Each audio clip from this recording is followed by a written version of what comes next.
రాష్ట్రంలో 2019 నుంచి 24 వరకు గంజాయి విచ్చలవిడిగా పెరిగిపోయింది. దేశంలో ఎక్కడ గంజాయి దొరికినా దాని మూలాలు ఆంధ్రప్రదేశ్లోనే ఉండేవి. ఒక రకంగా ఇది అవమానకరం. ఎందుకంటే ఇతర రాష్ట్రాలు కూడా ఆంధ్రప్రదేశ్లోనే మొత్తం దొరుకుతుంది, అక్కడి నుంచి ఇక్కడ సప్లై అవుతుంది, ముందు అసలు వాళ్ళు ఆపితే మన దగ్గరికి రాదు కదా అని చెప్పి చాలా రాష్ట్రాలు అభిప్రాయపడ్డాయి.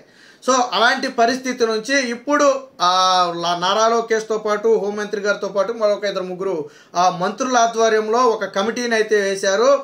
గతంలోనే నారా లోకేష్ చెప్పారు సే నో టు డ్రగ్స్ అని చెప్పి ఒక క్యాంపెయినింగ్ ఆయన యువగళం పాదయాత్రలోనే ఈ అవేర్నెస్ని తీసుకురావడం జరిగింది. ఇప్పుడు ప్రభుత్వంలోనే వాళ్ళు ఉన్నారు కాబట్టి పూర్తి స్థాయిలో గంజాయిని అడ్డుకట్ట వేయటానికి ఒక కమిటీని అయితే ఏర్పాటు చేయడం జరిగింది. దీనికోసం ఒక ప్రత్యేక వ్యవస్థను కూడా సృష్టించారు. దాదాపుగా 459 మంది పోలీసులతో ఒక ప్రత్యేక బృందాన్ని అయితే ఏర్పాటు చేశారు. దీనికి ఏగల్ అని ఒక పేరు పెట్టడం జరిగింది. ఏగల్ సైన్యం అని చెప్పి ఇప్పుడు కొత్తగా పిలుస్తున్నారు. ఏంటంటే డేగ కళ్ళతో కనిపెట్టడంతో పాటు దాన్ని సమూలంగా మూలాల నుంచి మొత్తం కూడా పెకలించి వేయటం దీని యొక్క ప్రధాన ఉద్దేశం. దీనికి ఐజీ ర్యాంక్ అధికారి అయినటువంటి ఆర్కే రవికృష్ణను ఈ ఏకల్ వ్యవస్థకు మొత్తానికి కూడా అధిపతిగా ఏర్పాటు చేయటం నారా లోకేష్ గారితో పాటు ఈ కమిటీ ఒక డెసిషన్కి అయితే వచ్చింది. పూర్తి స్థాయిలో దీనికి సంబంధించిన సమాచారాన్ని సేకరించడం కోసం ఒక నెంబర్ను కూడా ఏర్పాటు చేశారు. వాళ్ళ ఏదైతే వివరాలు ఉంటాయో వాటిని కూడా కాన్ఫిడెన్షియల్గా ఉంచుతారు. ఫర్ ఎగ్జాంపుల్ పలానా చోట గంజాయి దొరుకుతుందనే సమాచారం ఇచ్చాను అనుకోండి, నా వివరాలన్నీ గోప్యంగా ఉంచుతారు, బట్ వాళ్ళ మీద చర్యలు తీసుకుంటారు. అలా రాష్ట్రంలో ఎక్కడ గంజాయి దొరుకుతున్నా లేదా అమ్ముతున్నా లేదా దానికి అలవాటు పడిన వ్యక్తులు ఉన్నా ఇమీడియట్గా పోలీసులు సహకారం అందించాలని చెప్పి వాళ్ళైతే చెప్పడం జరిగింది. పోలీసు వ్యవస్థకు మనం కూడా కొంత సహకారం అందించామనుకోండి, దీన్ని వెనువెంటనే సమూలంగా పెకలించి వేయచ్చు. వాస్తవానికి గంజాయి అనేది కుటుంబాలను ఛిద్రం చేస్తుంది. ముఖ్యంగా యువత ఈ కాలేజీ వయసులో ఉన్నటువంటి యువత ఈ గంజాయికి అలవాటు పడి ఆ జీవితాలు నాశనం చేసుకుని అప్పులు చేసుకుని చివరికి ఆత్మహత్యలు చేసుకునే పరిస్థితి, ఆ కుటుంబం మొత్తం కూడా దీనివల్ల సఫర్ అవ్వాల్సిన పరిస్థితి. సరే వేరు వేరు కారణాలతో ఏదైనా ఉంటే అది వేరు, బట్ ఈ గంజాయికి బానిసలుగా మారటం వల్ల ఎంటైర్ కుటుంబం సఫర్ అవటమే కాకుండా మహిళల మీద జరుగుతున్నటువంటి అఘాయిత్యాలు కూడా పెరిగాయి. ఈ మత్తులో వాళ్ళు ఏం చేస్తున్నారో ఏంటనేది వాళ్ళకి తెలియదు. అర్ధరాత్రులు గంజాయి తీసుకుంటారు, ఆ టైంలో ఎవరి మీద పడితే వాళ్ళ మీద బరి తెగించి ఇష్టం వచ్చినట్టు వ్యవహరించడం, ఇది ప్రధానంగా తాగుబోతులు కానివ్వండి లేదా గంజాయి తాగిన వాళ్ళు మత్తులో ఉంటారు. ఆ సమయంలో వాళ్ళు ఏం చేస్తున్నారు, ఏది మంచి ఏది చెడు అంతా ఇది ఉండదు. సో వీటన్నిటికీ ప్రధాన కారణం గంజాయి. సో దీన్ని సమూలంగా రూపుమాపడం కోసం కూటమి ప్రభుత్వం అయితే నడుం బిగించింది. దీని మీద అందరూ హర్షం వ్యక్తం చేస్తున్నారు. కాలేజీ స్థాయి నుంచి గ్రామాల వరకు కూడా ప్రత్యేక వ్యవస్థలను ఏర్పాటు చేసి దీని మీద ఎప్పటికప్పుడు నిఘా పెట్టాలనేది దీని ఉద్దేశం.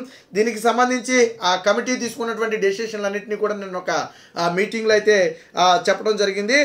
ఏగల్ సైన్యం సిద్ధం, గంజాయి కట్టడికి 459 మందితో ఒక ప్రత్యేక బృందం ఏర్పాటు. అధిపతిగా ఐజీ ర్యాంక్ అధికారి ఆర్కే రవికృష్ణ. ప్రతి జిల్లాలో కూడా ఏగల్ సెల్లు, 5 ప్రత్యేక కోర్టులు. సో ఈ కేసులను కూడా సత్వరమే విచారించి ఎవరైతే నిందితులు ఉంటారో వారి మీద చర్యలు తీసుకోవడం కోసం ఆ ప్రత్యేక కోర్టులను కూడా ప్రతి జిల్లాలో 5 కోర్టులు అయితే ఏర్పాటు చేస్తున్నారు. మత్తు రహిత రాష్ట్రంగా ఏపీని తీర్చిదిద్దటమే లక్ష్యం. సాగు నుంచి వినియోగం వరకు అన్నిటే ఉక్కుపాదం. అంటే దీన్ని సాధారణంగా సాగు చేయడం వల్ల ఇది ప్రధానంగా వినియోగంలోకి వస్తుంది. ఈ సాగు నుంచి వినియోగం వరకు పూర్తిగా ప్రక్షాళన చేయటమే ఇప్పుడు ఈ ఏగల్ టీం ముందున్నటువంటి ప్రధాన లక్ష్యం. ప్రజల్లో చైతన్యం తెచ్చేందుకు మహాసంకల్పం సభలు, డ్రగ్స్ సమాచారం ఇచ్చేందుకు 1972 టోల్ ఫ్రీ నెంబర్లు.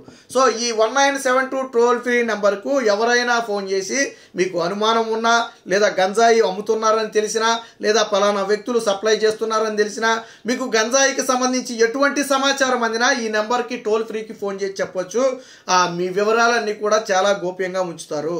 ఇటీవల ఎవరో నారా లోకేష్ ఏగలకు సంబంధించి ఒక పోస్ట్ పెడితే ఎవరో ఒక వ్యక్తి స్పందించాడు. ఏమని, ఆ పలానా ప్లేస్లో గంజాయి దొరుకుతుంది, పలానా ప్లేస్లో గంజాయి దొరుకుతుంది, ఇక్కడ పలానా ప్లేస్లో పలానా దగ్గర గంజాయి దొరుకుతుంది, ఒకసారి చూడండి ఇష్యూ అని చెప్పి స్పందిస్తే దానికి నారా లోకేష్ ఇమీడియట్గా స్పందించడం జరిగింది. దాన్ని ఇమీడియట్గా వైజాగ్ పోలీసులు కూడా ఫార్వర్డ్ చేయడం జరిగింది. అక్కడ స్థానిక ఎమ్మెల్యే కూడా రెస్పాండ్ అవడం, వైజాగ్ పోలీసులు రెస్పాండ్ అవడం, సమాచారం ఏదైనా ఉంటే చెప్పమంటాం, అలాగే ఏ ప్లేస్లు అయితే చెప్పారో వాటి మీద వెరిఫైకి నెగా టీములు ఏర్పాటు చేయడం కూడా జరిగింది. అంటే గంజాయి మీద ఉక్కుపాదం మోపటానికి ఎంత స్పీడ్ గా వ్యవస్థ స్పందిస్తుంది అనడానికి ఇది ఒక ఉదాహరణ. ఒక సాధారణ వ్యక్తి ఎవరో ముక్కుమోహన్ లేని ఒక వ్యక్తి పోస్ట్ పెడితే ఇమీడియట్ గా నారా లోకేష్ రెస్పాండ్ అయ్యాడు. ఎందుకంటే నారా లోకేష్ ట్యాగ్ చేసి పెట్టిన పోస్ట్ రెస్పాండ్ అవడమే కాకుండా అటు పోలీసులు రెస్పాండ్ అయ్యారు, వైజాగ్ పోలీసులు రెస్పాండ్ అయ్యారు, స్థానిక లోకల్ లీడర్స్ రెస్పాండ్ అయ్యారు. అంటే ఎంత వేగంగా కన్నా పనిచేస్తే ఖచ్చితంగా గంజాయిని రూపుమాపవచ్చు. ఇదేమి ఇదేం కాదు, బ్రహ్మముడేం కాదు, దీన్ని చిక్కు విప్పలేని మూడు అంతకంటే కాదు. కాకపోతే పోలీసులకు సాధారణ ప్రజల నుంచి కూడా కొంత సహకారం కావాలి.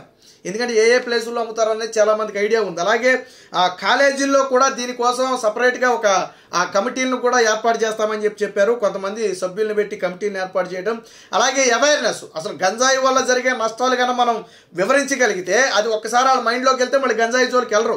ఇక్కడ ప్రధానంగా వస్తుంది ఏంటంటే యువత వాళ్ళకి ఆలోచించే శక్తి ఉండదు, తర్వాత ఏం జరుగుతుందో తెలియదు. సో అప్పుడు తాత్కాలిక ఆనందం కోసం, తాత్కాలిక మత్తు కోసం వాళ్ళు గంజాయికి అలవాటు పడతారు. చాలామంది ఏమనుకుంటారంటే గంజాయిని ఒకసారి తీసుకుంటే ఏమవుద్ది, 2 సార్లు తీసుకుంటే ఏమవుద్ది అనుకుంటారు. కానీ అదొక వ్యసనం. గంజాయి అనేది ఒక వ్యసనం లాంటిది. వన్స్ అలవాటు పడిన తర్వాత ఇంకా దాని నుంచి బయటికి రాలేరు. నువ్వు సపోజ్ దొంగతనాలు, ఓన్లీ గంజాయి కోసం దొంగతనాలు చేస్తున్నారని మీరు నమ్ముతారా? చాలా కేసుల్లో పోలీసులు చెప్పింది అదే. ఎందుకు ఈ వ్యక్తి, చదువుకున్న వ్యక్తులు కూడా దొంగతనాలకు పాల్పడతారు, దొరుకుతారు. విచారణలో ఏమని తేలదంటే వాళ్ళు మంచిగా చదువుకున్నటువంటి వ్యక్తులు, బట్ డబ్బులు లేక గంజాయికి అలవాటు పడి డబ్బులు లేక దొంగతనాలు చేయడానికి అలవాటు పడుతున్నారు. అంటే మొత్తం జీవితం మొత్తం కూడా గంజాయి అనేది ఏం చేస్తుందంటే చిందరం చేస్తుంది. ఫ్యామిలీలు సఫర్ అవుతాయి, ప్రజలు సఫర్ అవుతారు. ముఖ్యంగా మహిళల మీద దాడులు పెరుగుతున్నాయి. గతంలో గంజాయి ఏపీ నెంబర్ 1 రాష్ట్రం అని చెప్పి కేంద్రం ప్రకటించింది. జగన్మోహన్ రెడ్డి హయాంలో గంజాయి అత్యధికంగా పట్టుబడిన రాష్ట్రంగా ఆంధ్రప్రదేశ్కి ప్రథమ స్థానం ఇచ్చింది. విచిత్రం ఏంటంటే ఇటు తెలంగాణలో కానివ్వండి, అటు తమిళనాడు, కర్ణాటక రాష్ట్రాల్లో కానివ్వండి, ఈ బోర్డర్లో గంజాయి పట్టుకుంటే ఆ రాష్ట్రాలు ఎక్కడి నుంచి వస్తుందిరా అయ్యా అంటే ఇది పక్క రాష్ట్రం ఆంధ్రప్రదేశ్ నుంచి వస్తుందని చెప్పేవాళ్ళు. వాళ్ళు కూడా అదే తలగుంజుకునేవాళ్ళు. ఈ ఆంధ్రప్రదేశ్లో గంజాయి వల్ల ఇదంతా వచ్చి మన రాష్ట్రాల్లో బడిసొస్తుందని చెప్పి వాళ్ళు కూడా ఇదే అయ్యేవాళ్ళు. సో ఇక భవిష్యత్తులో అలాంటి పరిస్థితి ఉండదు. రాబోయే 5 ఏళ్లలో పూర్తిగా గంజాయి రహిత రాష్ట్రంగా, ఎవరు ఊహించని స్థాయిలో దీన్ని పూర్తిగా సమూలంగా ప్రక్షాళన చేయటమే దీని లక్ష్యం. దీనికి నారా లోకేష్ చాలా సీరియస్గా తీసుకున్నారు. ఈ విషయం ఇప్పుడే కాదు, సే నో టు డ్రగ్స్ అని చెప్పి యువగళం పాదయాత్రలోనే నారా లోకేష్ ఒక అవేర్నెస్ క్యాంపెయినింగ్ స్టార్ట్ చేయడం జరిగింది. ఒక రకంగా ఆ రోజుల్లోనే అది పెద్ద ఎత్తున ప్రజల్లోకి వెళ్ళింది. ఎందుకంటే అప్పటికే గంజాయి మత్తుకు యువత బానిసలు అవుతున్నటువంటి టైం అది. సో అలాంటి టైంలో నారా లోకేష్ ఆ క్యాంపెయినింగ్ చాలా సక్సెస్ అయింది. ఇప్పుడు ఒక వ్యవస్థను ఏర్పాటు చేసి పూర్తిగా సమూలంగా గంజాయిని రూపుమాపడం కోసం అయితే కృషి చేస్తున్నారు. ఖచ్చితంగా ఈ రాష్ట్ర ప్రభుత్వం తీసుకున్నటువంటి నిర్ణయం, ఏర్పాటు చేసినటువంటి ఏగల్ టీం ఏదైతే ఉందో ఖచ్చితంగా ఇది అభినందించదగినటువంటి విషయం.